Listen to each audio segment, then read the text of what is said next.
My name is Katie Hutchinson. I'm 32 years old. I'm a full-time pharmacy technician, and I am a mom to an 11-year-old son. His name is Cohen, and I'm also married. I've been married for about 6 years to my amazing husband, Josh.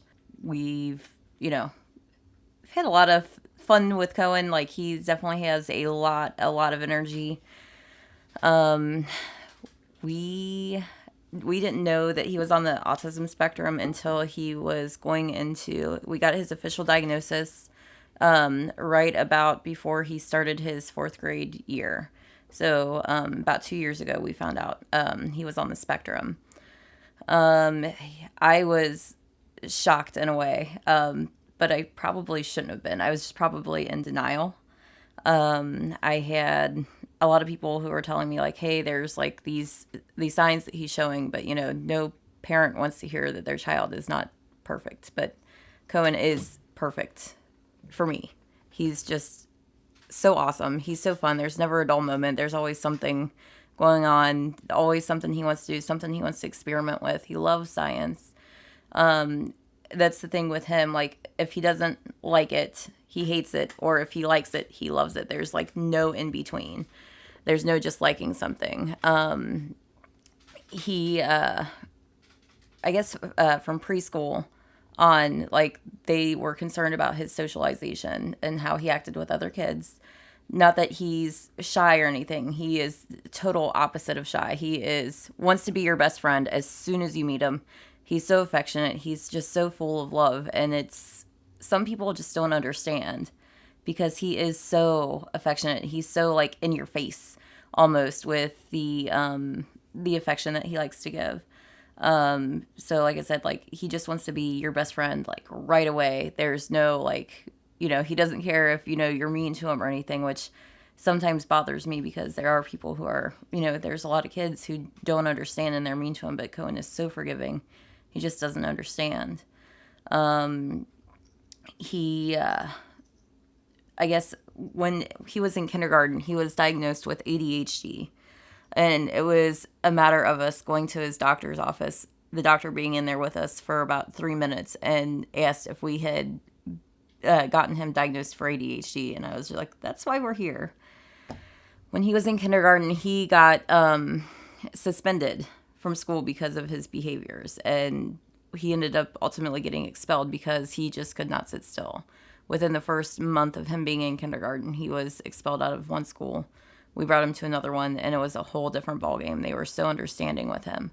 They were so, so good with him. Like, from the second we walked in the door, I was crying. I was a hot mess. We had just left the other school, kind of told them our situation, what was going on. The principal came out, took Cohen by the hand, brought him into the kindergarten classroom. Cohen went right in, sat down with the other kids, and from then on, it was like the perfect match for him for that school.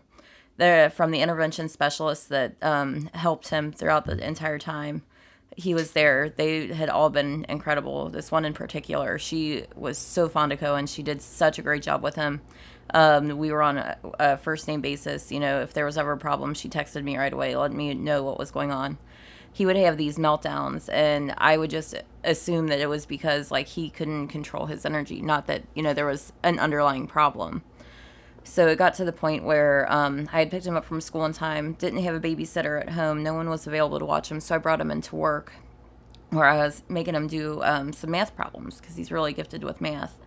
And he couldn't get one of the answers correct, and he got so frustrated he had a meltdown. At my work, I'm lucky enough to have a clinic where we had this amazing nurse practitioner who kind of looked at me and was like, do you think he could be on the spectrum? So once she asked me that question, we kind of started to dig in and research and see what we needed to do to just get him tested to see if, he was on the spectrum or if he wasn't on the spectrum, just to finally close the book on it. Because at this point, I was still in denial, like my perfect child. He just has a lot of energy. There's nothing wrong with a lot of energy. He's super outgoing. There's nothing wrong with that. And it started like when he was in second grade, and we didn't get his diagnosis until he was going into fourth grade. So it took about 2 years.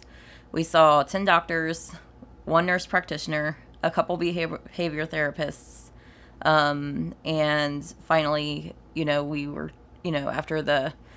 went to a children's hospital after, he had a 4 hour long testing session. 4 hours they spent with him, and they were like, he's kind of hard. He's like one of the hard ones because, he doesn't show all the signs that, you typically see. But because of like his socialization, he is not aware of, personal space or anything like that. Like, we are going to say that he is on the spectrum. His IQ, it was higher, but it wasn't like in the range of where he would be considered on the Asperger syndrome. But they also said they wanted to retest that in a couple years because when they had done the test, like he's been on Ritalin since he was been in kindergarten. His Ritalin had worn off, and he was like ready to go look around, play, make friends. He didn't want to sit there and be tested for 4 hours. So because of Cohen's like double diagnosis with the ADHD and the autism, it was kind of hard for them to get a hard answer as to what his IQ was because he was so kind of everywhere. So one of the reasons why Cohen was suspended in kindergarten was one of the teachers there said that she was reaching out for Cohen, and Cohen's face ran into her hand. He came home with a handprint on his face, and she didn't want to admit what had happened. But anybody that we told the story to, like, and Cohen was like, she slapped me, and the teacher was like, nope, his hand ran into my face. So I feel like we dodged a big bullet, as upset as I was that Cohen couldn't continue to go to that first school, because at that point change was hard. As when my husband and I first got married, Cohen and I had moved out of my grandma's house where we were living. We got married, we moved into an apartment. I felt like changing schools would also be another hard change for him. But our hand was kind of forced in that situation. But I feel like it was for the better because of the wonderful staff at the school that Cohen had attended for elementary school. So Cohen is going into the 6th grade now.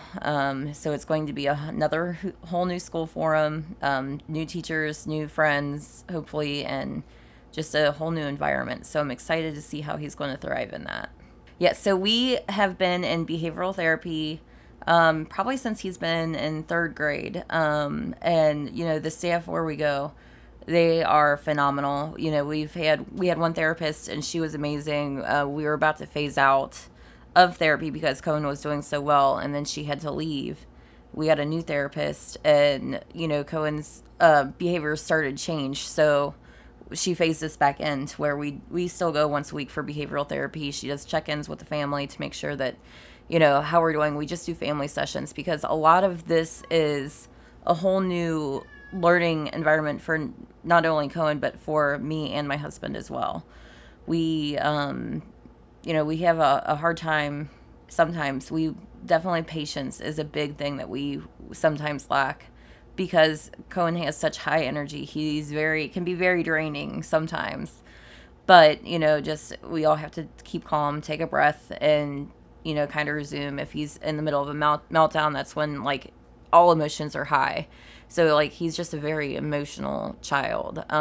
So, like, he loves with his whole heart. Like, everything is, to the extreme. Either he's really, really sad. He's really, really happy. He's, it's just really, really, it's just big. Like I said, if he doesn't like it, he hates it. If he doesn't like it, if he does like it, he loves it.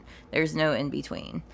So sometimes we have calm days, but most of the time he's pretty wired up and full of energy. So we just try to find ways for him to expel that energy in positive ways. But I will say my coworkers are amazing therapists. My one pharmacist, he's phenomenal. He had worked with someone who had a situation similar to ours, that, his previous employee, she waited until her son was an older teenager before she started the process of getting him diagnosed. And I feel like he knew. He just didn't want to tell me. He needed to let me figure it out on my own. And the day we got the diagnosis, I can remember going into work, and he just looked at me, and I just burst into tears because I was just so devastated and scared because I wasn't sure how this was going to change. But I also realized like nothing is changing because we were already doing like the behavioral therapy. We were already doing the things that we needed to do to make sure that Cohen had the best environment, the best situation that we could give him. And like him telling me that was kind of an assurance that we were already doing the right things. And that really helped me like come into perspective as to what I need to do to make sure I could still be like the best mom I could be for Cohen. So Cohen does have an IEP. An IEP is an individualized education plan where, you know, I wouldn't say they cater to him, but they put in different things to make sure that he can succeed the best he can at school. Whether that is, you know, having somebody sit with him so he will pace himself with the questions because sometimes he gets really excited when he gets a test and he'll just write like one word answers. Like he'll know the answers, he'll be able to verbally say them. He hates writing. So he'll just write one word, fly through it, and he'll want to be done. And, you know, there's somebody there that sits with him to make sure that, you know, he does answer everything the best that he can and the fullest sentences possible. If he is having a rough day and happens to, you know, have a meltdown, there are things that they put in place to make sure that he is safe, other students are safe, and that, you know, it's just the best learning environment for not only Cohen, but for everyone else. I worry probably on a constant daily basis about, you know, how, like, even the transition into sixth grade, like, that worries me. I worry if he's going to find, you know, a best friend who's going to understand him because that's been the hardest thing for him. He hasn't found, like, the one person who will tolerate, like, him being overly affectionate or, like, hey, I want everything to go my way, like, because, like, he does have a hard time with change. He can be bossy, you know.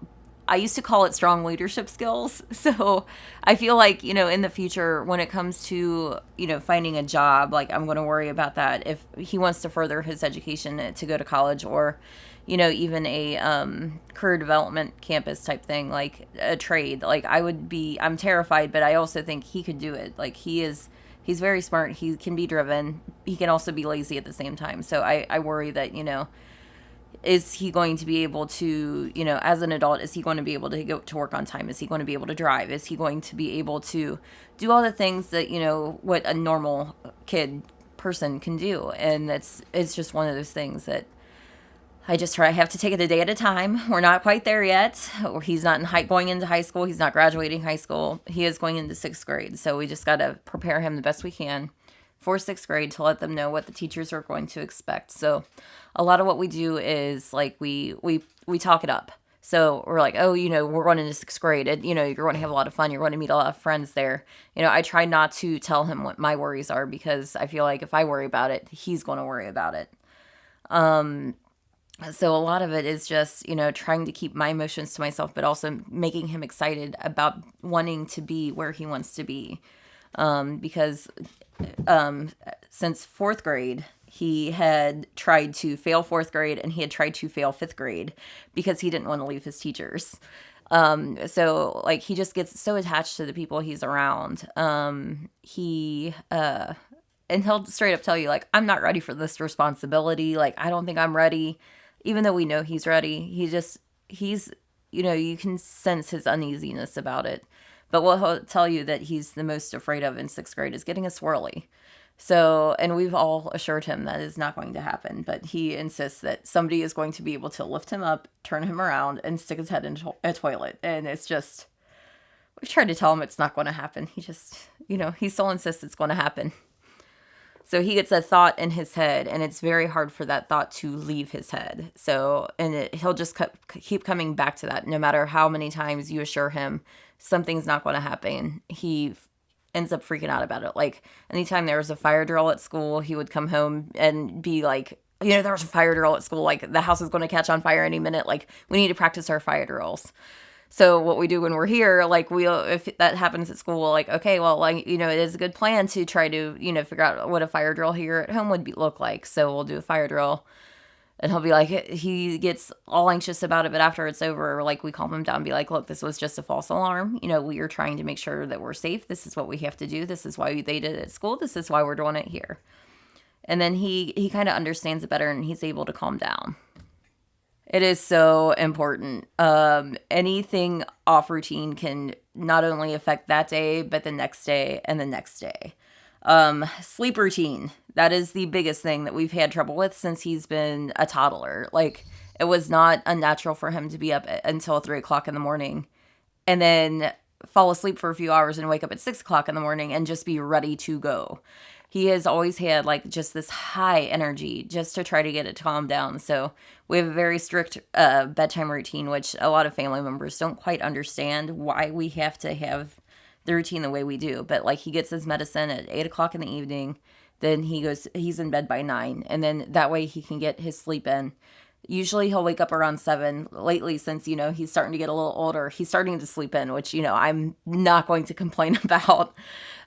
He definitely thrives with the routine. When it's a little chaotic and, we're out, past medicine time, past bedtime, it takes him forever to fall asleep, and then he's up again, at the crack of dawn. And just when I still need sleep to be the best mom I can be, he is ready to just thrive. And it's hard to find that balance. Like I said, my husband, he's so good because he's good at waking up early in the morning. And not that I don't mind waking up early in the morning, but I have to have like a certain number of hours of sleep. Otherwise, I'm pretty cranky, and then I'm not the best version of myself, which I can admit that to myself. Not everybody can admit that.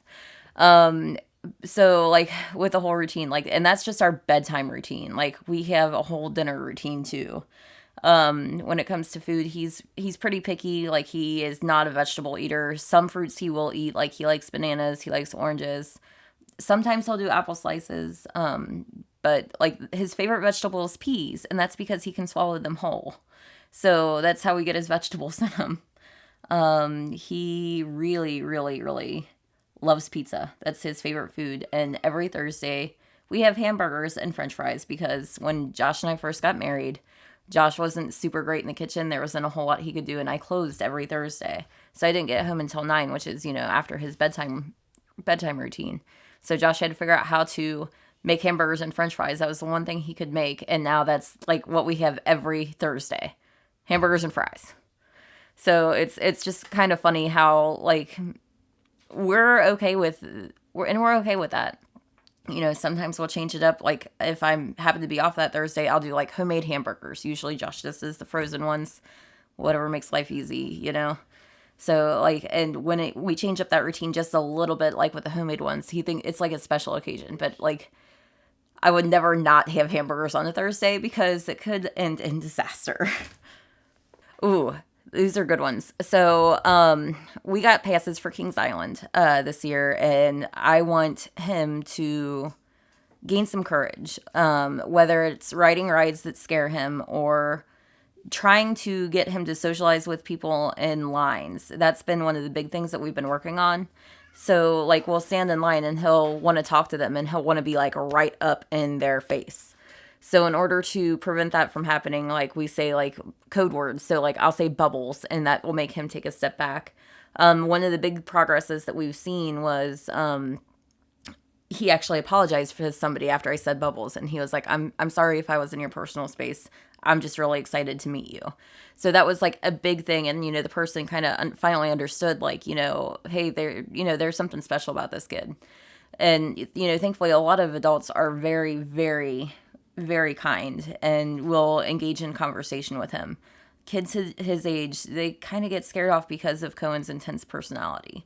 And that's one thing that I really want him to try to not come off as aggressively loving the way he does, in order for him to actually make a friend who's not scared off right away. Just because we had already started like the steps to, with the behavioral therapy, we were already going through that. We've tried different things. We have therapy every Tuesday. So I leave work a little early. We go to therapy. Sometimes I have to go back to work.